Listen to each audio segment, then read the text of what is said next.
ये जानकर आश्चर्य होगा कि मॉडर्न डे मैथमेटिक्स के कई थ्योरम्स और कॉन्सेप्ट्स एंशिएंट इंडियन मैथमेटिशियंस को पता थे, लेकिन प्रॉपर दस्तावेज और प्रचार प्रसार में कमी होने के कारण उन्हें वो स्थान नहीं मिल पाया जो उनके वेस्टर्न काउंटरपार्ट्स को मिला है, जिसमें आज तक जंग नहीं लगा है।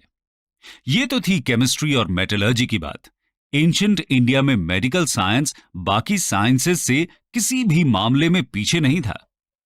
नमस्कार दोस्तों, लॉजिक क्रैक चैनल के एक और वीडियो में आप सभी का स्वागत है। तो दोस्तों, आज हम जो देखने वाले हैं वो है भाई स्टडी IQ IAS का वीडियो, और आदेश सिंह ने भाई इस वीडियो को बनाया है। तो उनका आपको पता है हिस्ट्री में भाई कितना उनका नॉलेज है। तो आज की जो वीडियो हम देखने वाले हैं उस वीडियो में जो है हमारे प्राचीन भारत के जो है जैसे मैथमेटिक्स, एस्ट्रोनॉमी, मेडिसिन, इन सब के बारे में बताया जाएगा कि प्राचीन भारत में क्या क्या किन चीज़ों को इजाद किया गया था और वो कब से उनकी शुरुआत हुई थी। और हमारे भाई वेस्टर्न कंट्रीज के लोग इसका क्रेडिट लेते हैं कि उन्होंने इजाद किया था। तो हमारे प्राचीन भारत में भी बहुत सारी ऐसी चीज़ें थी जो आज इस वीडियो में देखने को मिलेंगी आप लोगों को। और इसमें जो है जो इनके लोगों के रिएक्शंस हैं, देखते हैं भाई, तब भी ये इंडिया में थे जो रिएक्शन दे रहे हैं इस पर। तो वीडियो के एंड में इनका भी रिव्यू जानेंगे कि ये लोग क्या बोलते हैं उसके बारे में। तो शुरू करते हैं वीडियो, और वीडियो शुरू करने से पहले चैनल को सब्सक्राइब कर लेना और साथ में भाई बेल आइकन प्रेस कर देना ताकि मेरे वीडियोस का नोटिफिकेशन आप लोगों को मिलता रहे। तो करते हैं वीडियो स्टार्ट और मिलते हैं वीडियो के एंड में। The scientific prowess of ancient India. Study IQ में आपका स्वागत है। मेरा नाम है आदेश सिंह। आज हम बात करने वाले हैं एंशिएंट इंडिया के साइंटिफिक अचीवमेंट्स की। रिलीजन, फिलॉसफी, लिटरेचर के साथ साथ एंशिएंट इंडियंस का mathematics, astronomy, science, medicine, Ayurveda, योग इत्यादि फील्ड्स में भी इमेंस कंट्रीब्यूशन रहा है।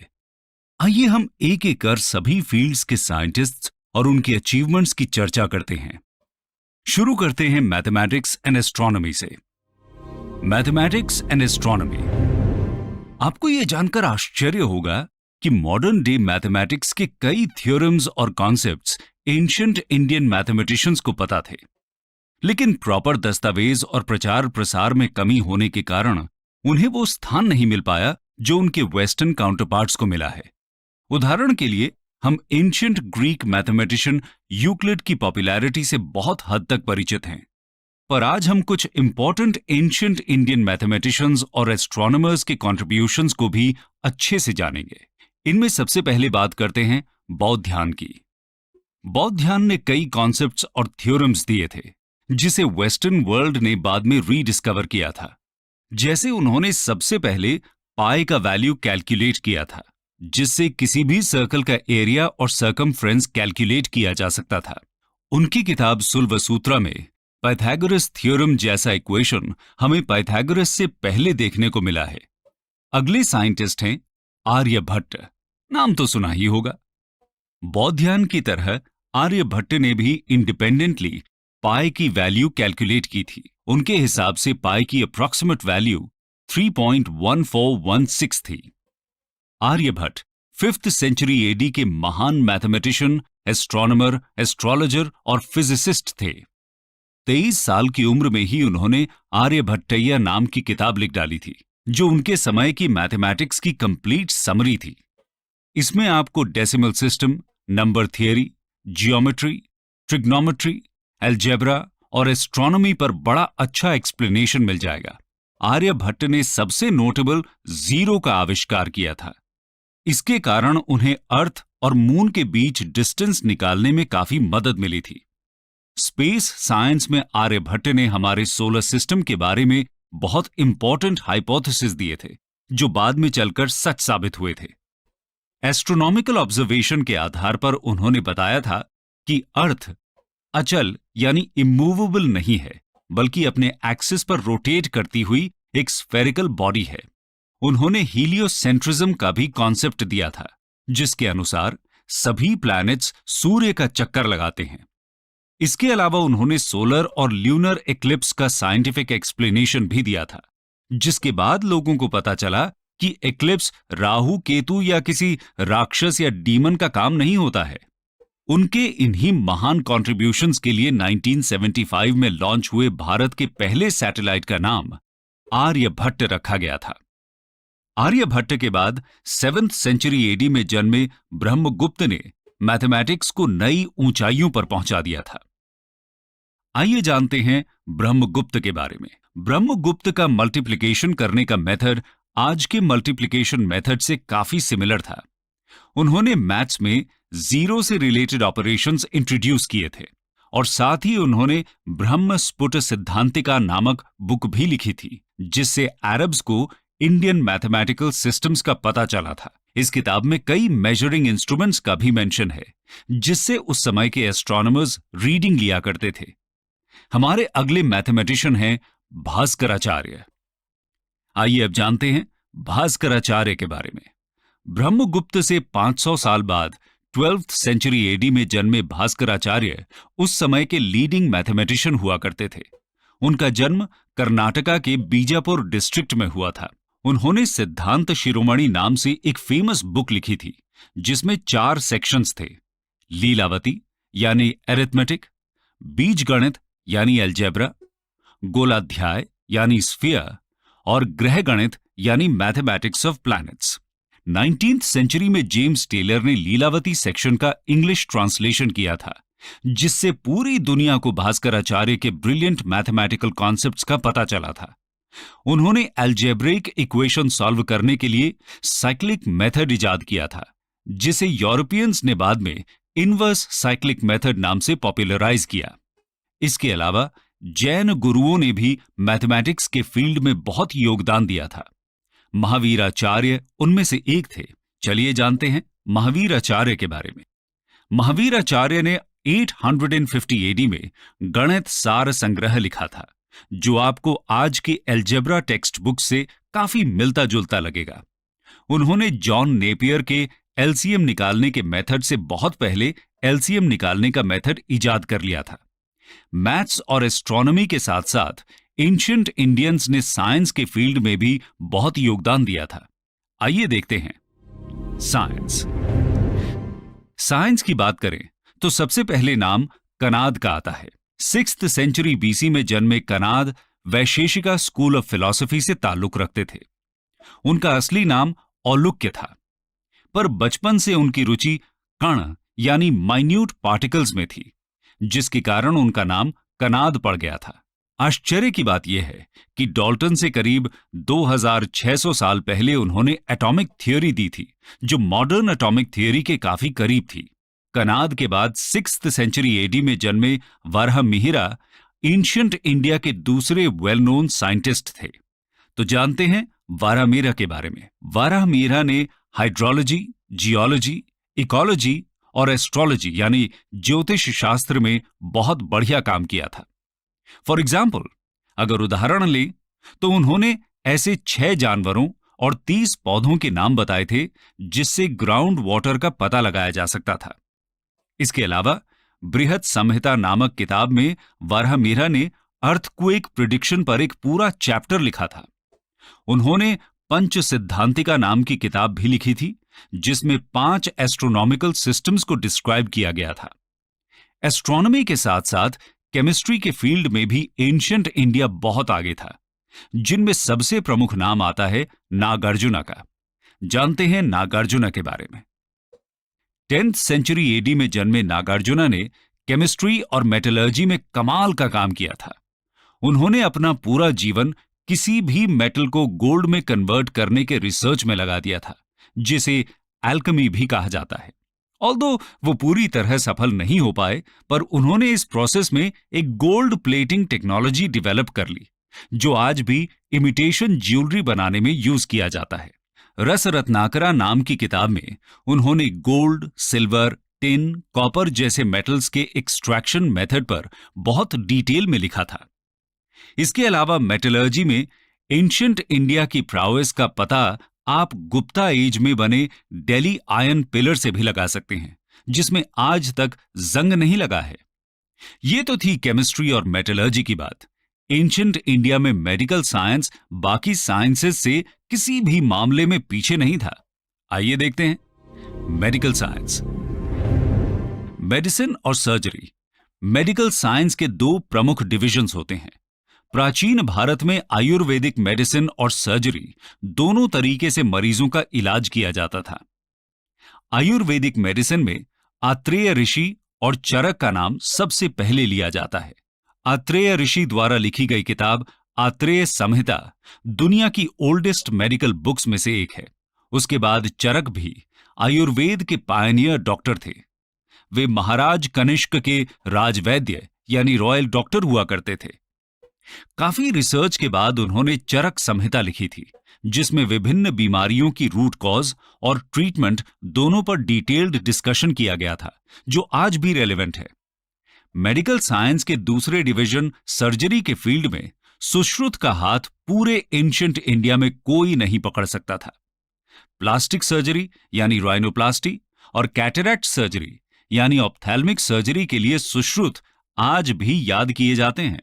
उस समय नाक या कान काट देना कॉमन पनिशमेंट हुआ करता था। ऐसे में सुश्रुत द्वारा की गई सर्जरी से लोगों को नई पहचान मिली थी। सुश्रुत संहिता नाम की किताब में उन्होंने सर्जरी के अलावा 1100 बीमारियों और 760 मेडिसिनल प्लांट्स के बारे में भी बताया था।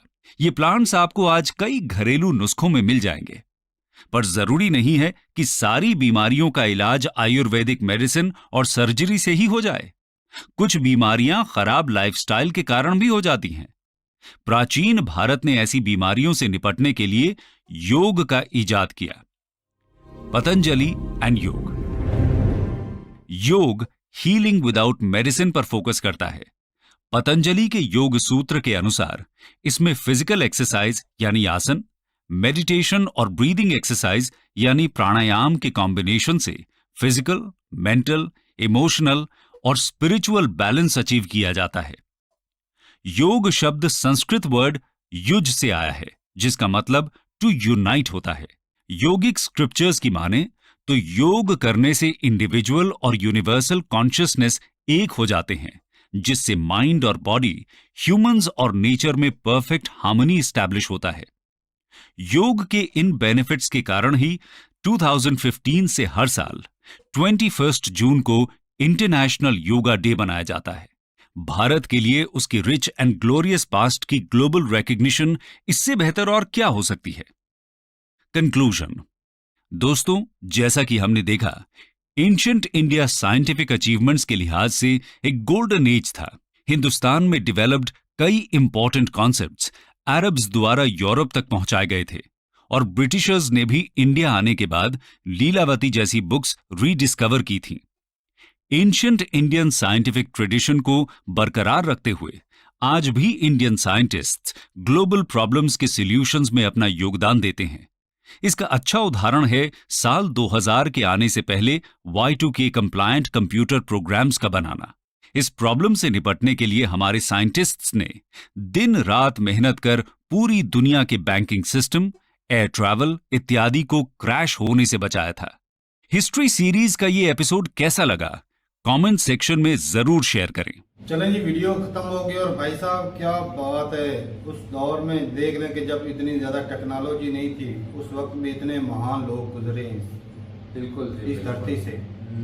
तो साइंस का आज जो भी तरक्की हो रही है, जो भी टेक्नोलॉजी, भाई साहब उनकी किताबों से, जो उनके जो रिसर्चेस थी उनसे भाई साहब आगे और तरक्की हो जा रही है, टेक्नोलॉजी बढ़ती जा रही है। अगर वो ये काम ना करते तो भाई साहब आज इतनी तरक्की ना होती, आज इतनी तरक्की ना होती।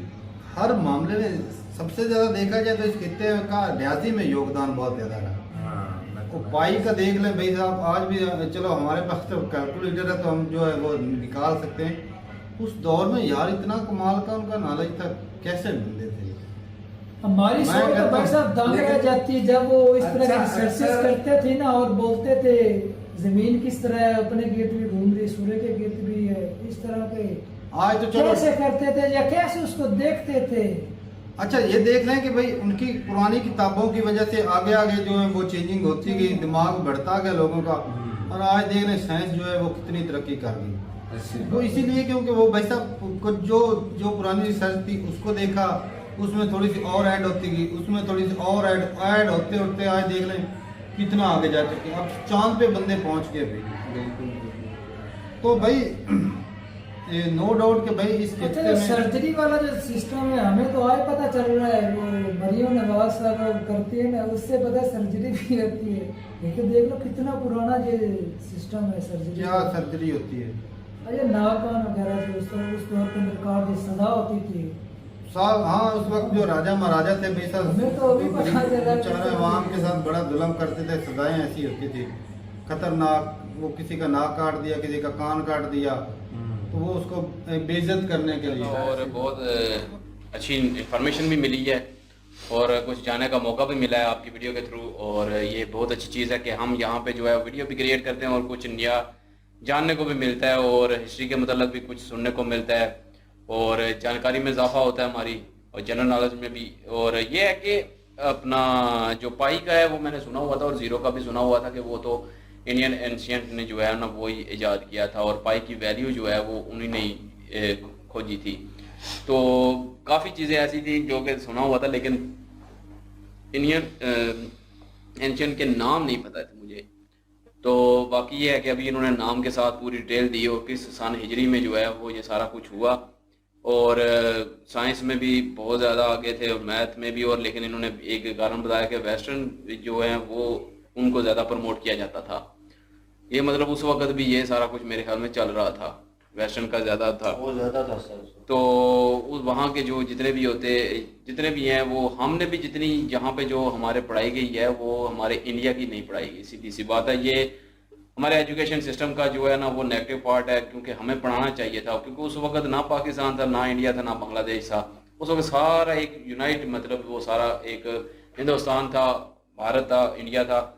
तो उस वक्त की जो भी जितनी भी हिस्ट्री है वो होनी चाहिए कि हमारे मतलब इंडियन एंशियंट ने जो है वो ये सारा कुछ इजाद किया है, ये बनाया है, ये खोजा है। तो ये हमारी हिस्ट्री में होना चाहिए। हमारे जो ये हमें पढ़ाया जाता है, साइंस पढ़ाई जाती है, उसमें कौरों के सब के नाम होते हैं लेकिन ये नाम बिल्कुल भी नहीं पढ़ाए जाते हमें, बल्कि ये पढ़ाने चाहिए उनको और ये सारा कुछ बताना चाहिए। पाई की वैल्यू यकीन करें आज तक मुझे नहीं था पता। वैसे किताबों के हिसाब से देखा जाए तो पाई की वैल्यू का नहीं पता था कि वो इंडियन एंशियंट ने बनाई थी, खोजी थी। तो उसके अलावा ज़ीरो जो है वो भी क्रिएट किया और वो भी मुझे नहीं था पता, मतलब पढ़ाया नहीं गया था कि वो भी एक इंडियन एंशियंट था। लेकिन सिर्फ बाद में जब मैंने वीडियो वगैरह देखी, कुछ ऐसा देखा तो तभी मुझे पता चला कि पाई और ज़ीरो की वैल्यू जो है वो इंडियन एंशियंट की वजह से ही। हम एंशियंट इंडिया की वीडियोस देखते हैं तो हमें कोई ना कोई ऐसी चीज़ें जो हैं, ऐसे लोगों के बारे में जानने को सुनने को मिलता है जो कि हमें बिल्कुल भी नहीं पता होती। वेल मैथमेटिक्स की बात करें या फिर सर्जरी की बात करें, आयुर्वेदिक की बात करें, योगा की बात करें, तो पता तो था कि मतलब ये सब चीजें जो हैं वो एंशियंट इंडिया से चलती आ रही हैं, लेकिन किन किन लोगों ने इसको इंट्रोड्यूस करवाया ये हम लोगों को आइडिया नहीं था। अच्छा, मैं जब भी ये चीजें देखती हूँ ना और मतलब वक्त के साथ साथ हम लोगों तक जब ये चीजें पहुंची हैं तो उस टाइम तक वेस्ट का इन्फ्लुएंस इतना ज्यादा हो गया था कि हमें ये लगता था कि हर चीज जो डिस्कवर की गई है वो वेस्ट ने की है। मतलब ऐसा एक इम्पैक्ट छोड़ दिया गया ना पर मैं ये बात अभी आकर जब वीडियो भी देख रही थी तो मैं सोच रही थी कि नो डाउट बहुत सारे इन्वेजन्स भी हुए इस जमीन पर, बहुत सारी ऐसी चीजें की गई जो कि शायद ना होती तो आज जो हम देखते कि नॉलेज का जो एक सिचुएशन होती वो थोड़ी डिफरेंट होती। बट मैं ये सोचती हूँ कि इतने टाइम से इस जमीन के लोग एक मेहनत करते हुए आए हैं, अगर हम अपने एंसेस्टर्स की भी बात करें, और उनकी बड़ा एक रोल रहा है दुनिया को चलाने में, दुनिया को नॉलेज देने में।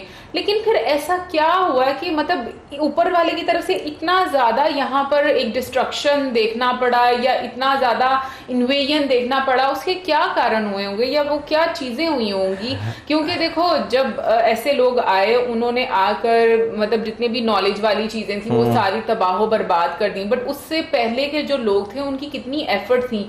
तो मैं ये बात कभी भी सोचती हूँ कि उस टाइम पर ऐसा क्या हुआ होगा कि मतलब ऐसे जो लोग हैं वो मतलब आकर तो उन्होंने इतना ज्यादा बुरा इस खित्ते में कर दिया। यार कुछ चीजें तो बाकी बहुत ज्यादा रहस्यमयी होती हैं। आप अगर हम कमाल की वीडियो बिल्कुल भाई, एक एक चीज अगर आप देख लें कि हर चीज हमें एक इंडिया से प्राप्त हुई है भाई।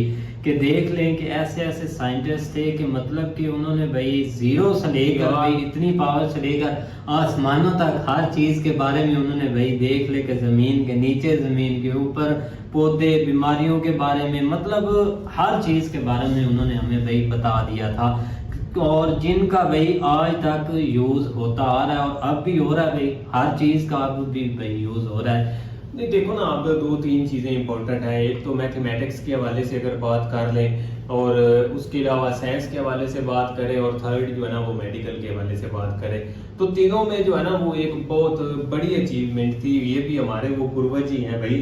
हाँ बिल्कुल के लिहाज से अगर देखें तो वो तो है, लेकिन ये कि थोड़ा पीछे चले जाएं तो देख लो। लेकिन ये कि एक चीज़ का दुख जरूर होता है कि हम या इनको जो है ना उस हद तक अप्रोच आगे क्यों नहीं किया गया, मतलब फेम या आगे उनको नहीं ले जाया गया जिस तरह ये जो गोरों के साइंसदान वगैरह जो है ना वो निकल गए आगे। साइंटिफिक तरीके से उनको प्रूफ किया गया है, दिखाया गया है कि मैथमेटिक्स में, मेडिकल में, एस्ट्रोनॉमी में और हर एक फील्ड में उन्होंने कमालात दिखाए हैं। और ये कौन लोग हैं? ये हमारे ही खित्ते के लोग हैं, ये हमारे ही महान भारत और हमारे महान इस देश के लोग थे, जिन्होंने यहाँ तक कह दिया था कि चांद और ज़मीन के दरमियान जो फासले हैं उसको किस तरह से मापा जा सकता है, ज़मीन का मदार क्या है। दुनिया को जीरो देने वाले भी वो जीरो देने वाले भी यहाँ से स्टार्ट हुआ।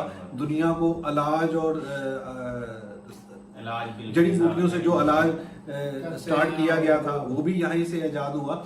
तो हर एक चीज़ के पीछे जो हमारे खित्ते के लोग हैं उन्होंने यहाँ पे कमाल दिखाया है। लोग यहाँ से इस खित्ते से रहे हैं, लेकिन बदकिस्मती से जो तारीख में उनका नाम जो है ना वो कम ही लिया जाता है। लेकिन उनकी किताबें आप जैसे वो आप लिखी गई थी वो कहीं ना कहीं से मिल रही इन्हीं किताबों को पढ़ के ही अरब्स ने भी, और इन्हीं किताबों को पढ़ के फिर अंग्रेजों ने भी उनको फिर ट्रांसलेट किया और उनसे फिर फायदा उठाया। लेकिन आज के दौर में देखिए अंग्रेज सारी चीजों को कैप्चर करके हम सबसे आगे बढ़ गया। लेकिन देखिए तारीखी लिहाज से अगर देखा जाए तो तालीमी लिहाज से ये किताब पहले भी बहुत आगे था। ये सब कुछ तो फिर इन्होंने ही दिया है, जीरो से लेकर योगा तक, ठीक है, मेडिकल से मैथ्स, फिजिक्स, कैम, मतलब छोड़ा क्या है, कुछ भी नहीं।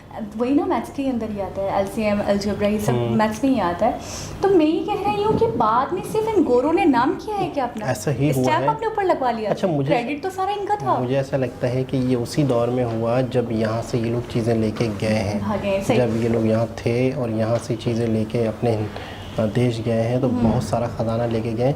अच्छा, उन्हीं बुक्स को इन्होंने ट्रांसलेट किया, उन्हीं बुक्स को एटम। अच्छा, मैं ये देख रही हूँ डाल्टन्स एटॉमिक थ्योरी, हम वो पढ़ते हैं बार हम डाल्टन का ही नाम सुनते हैं, हमें तो पता ही नहीं था कि पीछे ये थे। देखे ना कितनी बड़ी बात। और जीरो इनकार नहीं कर सकता कि जो इंडियस वैली सिविलाइजेशन है बहुत पुरानी, one of the oldest civilisation है। बिल्कुल। लेकिन यहाँ से एक और बात भी है कि इससे पुरानी चीज़ें भी इंडिया में मिलती हैं, पुरानी हिस्ट्री भी मिलती है। बिल्कुल। तो उससे ये पता चलता है कि ये one of the most ancient land है जहाँ पे ह्यूमन मैनकाइंड जो रही है। तो इसका मतलब क्या हुआ कि चीज़ें यहाँ से एक्सपेक्टेडली निकली हैं और उनके प्रूफ भी हैं। एक तो है ना कि बंदा बिलीफ की बात कर रहा है, ये सब कह रहे थे। वही मैं कह रहा था कि सुविधाएं ना होने की वजह से उतनी इम्पोर्टेंस नहीं मिली। हाँ, लेकिन उन्होंने डिस्कवर किया। हाँ, और वो चीज़ें रीडिस्कवर हुई दोबारा से वेस्ट वाली साइड पे। हाँ। लेकिन जब वो लोग यहाँ पे आए, उन्होंने यहाँ पे एक्सप्लोर किया, देखा कि यहाँ पे क्या है, अंग्रेजों ने वेस्ट के लोगों ने, तो पता चला कि यहाँ पे ये चीज़ें तो ऑलरेडी डिस्कवर्ड है, पहले से ही डिस्कवर्ड है। कोई 2000 साल पहले, कोई 2600 साल पहले, कोई 3000 साल पहले, कोई 100 या 1000 साल पहले, इस तरह। तो ये चीज़ें हैं कि यहाँ पे बहुत सारी चीज़ें हैं जो इंडिया ने दुनिया को दी हैं। तो ये थी गाइस आज की वीडियो, और आई होप सो आप लोगों को वीडियो पसंद आई होगी। तो एंसेंट इंडिया का जो है ये कंसेप्ट आप लोगों ने सुना, कितना साइंटिफिक अचीवमेंट इंडिया ने बहुत पहले कर रखा था। लेकिन भाई जो इन्वेडर आए, चाहे वो मुग़ल आए, चाहे अंग्रेज आए, चाहे जो भी आए, यहाँ से बहुत सारी चीज़ें ले गए और उन्हीं को ट्रांसलेट करके बहुत सारा उसमें उन्होंने अपना फ़ायदा उठा लिया, इंडिया पीछे रह गया। तो इस वीडियो को डालने का मतलब ये था कि भाई हमारे लोगों को भी पता चले कि जो प्राचीन हमारा भारत था उसमें मतलब हमारा भारत कितना आगे था, कितना एक तरह से जैसे कहते हैं कितना डेवलप्ड अगर कह सकते हो इसको, और ख़ासकर साइंटिफिक फील्ड में। तो उस टाइम भाई ऋषि मुनि जो थे या जो ये मैथमेटिशियन थे या साइंटिस्ट थे वो हर जगह अपना काम कर रहे थे। अब सुविधाएं इतनी नहीं थी उस टाइम, लेकिन कोई फैसिलिटी ना होने के बावजूद भी इतनी उन्होंने रिसर्च करके और बुक वगैरह लिखी थी। तो वो तो काफ़ी सारी मिस हो गई हैं, बहुत कम रह गई हैं इंडिया में, जिसका फ़ायदा अरब और वेस्टर्न दोनों ने उठाया भाई यहाँ से ले जाके। तो हमारे यहाँ लेकिन ये है कि जो रिसर्च है जो भी थे, लेकिन अब उस हिसाब से होती है और काफ़ी दुनिया आगे बढ़ गई है, तो उन चीज़ों पे बहस करने का कोई फ़ायदा नहीं है। लेकिन हाँ ये है कि रियलिटी पता होनी चाहिए कि हमारे जो प्राचीन भारत में जो चीज़ें हुई थी वो दुनिया के कितनी काम आई, जबकि उसका क्रेडिट इंडिया को नहीं दिया जाता और इंडिया के जो साइंटिस्ट थे उनको नहीं दिया जाता और उसका क्रेडिट कोई और ले जाता है। तो ये बड़ी दुख की भी बात है। और दूसरा ये है कि भाई जो अपना चलता है, मतलब कि जैसे अब वहाँ से जो वही रिसर्च दोबारा इंडिया में आई और इंडिया में बेची गई, अभी भी बेची जा रही है वेस्टर्न कंट्रीज से, वहाँ पे रिसर्च होती है और उसके बाद, लेकिन शुरुआत तो उन्होंने हमारे ही पुराने जो प्राचीन भारत के साइंटिस्ट और मैथमेटिशियन जो भी थे उन्हीं के जरिए की गई थी। अरब में भी इन्हीं की शुरुआत हुई। अरब लोगों को क्या पता था, लेकिन जब वो इंडिया में आए और यहाँ पे मतलब कि उनके बहुत सारे शासक आए, यहाँ से बहुत सारी चीज़ें ले गए, वो यही नहीं बहुत सारी चीज़ें ले गए जो इंडिया से उन्होंने सीखी है। वेस्टर्न कंट्रीज का भी यही हाल है, बहुत सारी चीज़ें यहाँ से ले गए, उन्होंने सीखा है। और जो ये पाकिस्तान के लोग बोल रहे हैं कि मतलब कि हमारे यहाँ पढ़ाते नहीं है, नहीं पढ़ाते, तो इनके यहाँ इसलिए नहीं पढ़ाते क्योंकि इंडिया का नाम कहीं आता है तो इनके पेट में दर्द होता है। और ख़ासकर इनके जो पॉलिटिकल एलीट है और जो इनकी एस्टेब्लिशमेंट जिसे के बोलते हैं ये मतलब आर्मी है, उनके पेट में दर्द होने लग जाता है इंडिया का अगर कोई हिस्ट्री ये पढ़ाएंगे। और दूसरी बात ये है कि 1947 के बाद से चाहते हैं कि हमारा एक इतिहास हो, तो उसके बाद से कोई इतिहास इनका रहा नहीं है, टेररिस्ट का इतिहास रहा है, तो वो लिखा जाता है, वही इनके हिस्ट्री में पढ़ाते हैं। तो हमारे यहाँ, लेकिन भाई हमारे यहाँ हिस्ट्री की कमी नहीं है और बहुत सारी हिस्ट्री हमारे यहाँ गायब कर दी गई हैं। जब मुग़ल आए थे, इन्होंने अंग्रेज आए थे, इन्होंने अपने हिसाब से हिस्ट्री बनाई थी, अपने हिसाब से हिस्ट्री को लिखवाया था। ये तो बहुत गिने चुने राइटर्स रह गए थे, बहुत गिनी चुनी बुक्स बची थी जिनमें कुछ सच्चाइयाँ पता चलती। अदरवाइज तो जो मुग़लों ने और ये अंग्रेज़ों ने काफ़ी सारी हिस्ट्री में जो है इन्होंने अपने हिसाब से लिखवाया था कि जहाँ पे इनकी बुराई ना हो। तो उस टाइम भाई लोग मजबूर थे, मतलब जैसे कहते हैं कि फाइटिंग चल रही थी फ्रीडम के लिए, लेकिन आज से इंडिया में बहुत लॉन्ग टर्म भाई फाइटिंग चली है आज़ादी के लिए, लेकिन वो जैसे कहते हैं इतने चंगुल में लपटे हुए थे कि किसी से छूट नहीं पाते थे। ऊपर से हमारे इंडियन में भी बहुत कमियां थी, आज भी हैं। मतलब दो बंदे अगर कहीं फाइट कर रहे हैं अगर किसी की सुरक्षा के लिए, तो कोई तीसरा बंदा होगा जाके उसी बंदे से मिल जाएगा जिससे हम फाइट कर रहे होते हैं। तो इंडिया में बहुत पुरानी रिवायत है जो अभी भी ख़त्म नहीं हुई है, कम बेशक से हुई है लेकिन भाई ख़त्म नहीं हुई है। तो आई होप सो आप लोगों को वीडियो समझ में आया होगा और वीडियो अच्छा भी लगा होगा। अगर आप लोगों को पसंद आया होगा तो इसको लाइक और शेयर ज़रूर करना, और साथ में चैनल पे नए हैं तो सब्सक्राइब कर लेना और बेल आइकन प्रेस कर देना ताकि मेरी वीडियोज़ आप लोगों को मिलती रहे। तो मिलते हैं नेक्स्ट वीडियो में, तब तक के लिए नमस्कार, जय हिंद।